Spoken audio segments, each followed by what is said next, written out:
మీకు ఒక విషయం యాడ్ చేయాలి. కరోనా వచ్చిన కష్టకాలంలో కూడా ఎమ్మెల్యేల జీతాలు బంద్ పెట్టి, మంత్రుల జీతాలు బంద్ పెట్టి, ఉద్యోగస్తులకు సగం జీతం ఇచ్చిండు, రైతులకు మాత్రం సకాలంలో రైతు బంధు ఇచ్చిండు కేసీఆర్. ఇచ్చిందా లేదా? కరోనా వచ్చిన ఏడాది కూడా రైతు బంధు లేట్ కాలేదు, జీతాలు బంద్ అయింది ఎమ్మెల్యేలు మంత్రులే, కానీ రైతులకు మాత్రం రైతు బంధు పైసలు వచ్చినాయి. ఒక్కసారా 2 సార్లనా? 11 విడతల్లో 72,300 కోట్ల రూపాయలు ఇచ్చింది కేసీఆర్ ప్రభుత్వం. 72,300 కోట్ల రూపాయలు ఇలా ఒక్కసారికే ముక్కలకు వచ్చింది. చూస్తలేము ఏం దాకా వచ్చింది, ఇప్పుడు ఎంత దాకా వచ్చింది? ఎకరం కట్ట వచ్చిందా? మరి ఇప్పుడు ఏమైంది అంటే కేసీఆర్ రైతుల మీద ఉన్న ప్రేమ ఉంటుందా అనేది కనబడుతుందా లేదా? ఇంకో విషయం గుర్తు చేయాలి.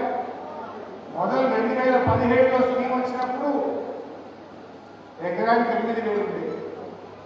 2018లో గెలిచినాం.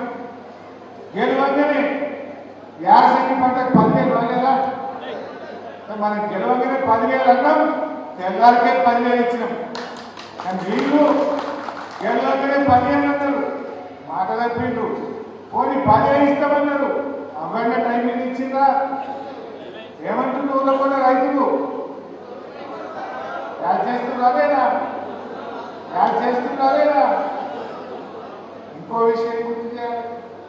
ఆసరా పెన్షన్ బీడీ కార్మికులైనా, బోధకాలు వాళ్ళైనా, ఒంటరి మహిళలైనా, ఎయిడ్స్ పేషెంట్లైనా, ఇలా వితంతువులైనా, వికలాంగులైనా, వృద్ధులైనా 2,000 పెన్షన్ అంటే 2,000 ఇచ్చినామా లేదా?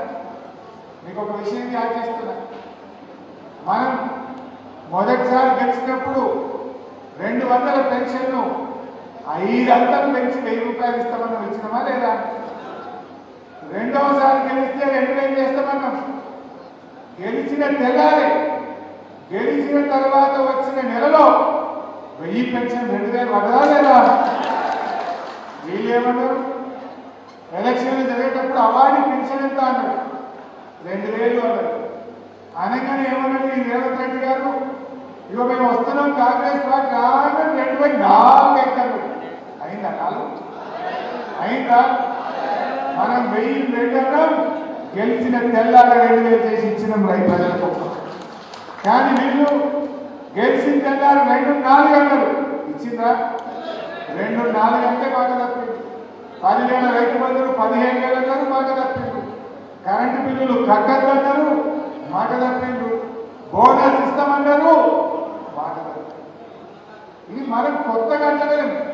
అవి మా అన్నయ్య యాడ్ చేస్తుండ్రు వైసీపీ సార్. రుణమాఫీ గెలవంగానే డిసెంబర్ 9వ తారీఖు నాడు 2 లక్షలు ఒక్కటేసారి మాఫీ అన్నారు. అయినా అదవకన్నా అన్ని మాట తప్పేటప్పుడే ఉంటారా? అడుగుతావో ఇప్పుడే అడుగుతావు వాళ్ళు. నీకు కొత్తగా ఏమి అడుగుతలేము ఆయన, నువ్వే డేట్ చెప్పినావు. గెలవంగానే మళ్ళీ 4,000 ఇస్తాను, నువ్వు అన్నది యాడ్ చేస్తున్నాయి. గెలవంగానే కొత్తగా లోన్లు తెచ్చుకొని బ్యాంకులో లైన్ కట్టి 9 తారీఖు 2 లక్షలు మాఫీ, నువ్వు అన్నదే యాడ్ చేస్తున్నాయి. గెలవంగానే 15,000 రైతు బంధు ఇస్తాను, నువ్వు అన్నదే యాడ్ చేస్తున్నాయి. గెలవంగానే 500 బోనస్ ఇస్తా, వాటిని అమ్ముకో క్వాంటిటీ. ఏమైనా నీ బోనస్ అని నువ్వు అన్నదే నేను యాడ్ చేస్తున్నా తప్ప కొత్తగా అడుగుతున్నాడా?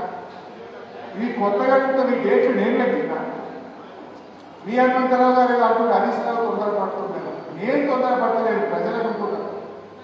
నువ్వు పెట్టిన డేట్లే కదా ఇది, నేను ఇంత డేట్లు పెట్టినా, నువ్వే డేట్ పెట్టినావు. నువ్వు పెట్టిన డేట్ని నీ యాడ్ చేస్తున్నా. ఆ సంగతి ఎంతో ప్రజల పక్షాన ప్రజలు మమ్మల్ని అడుగుమని ప్రతిపక్షంలో కూర్చోబెట్టిండు. ఆ ప్రజల పక్షాన్ని యాడ్ చేస్తున్నాం ఆయన.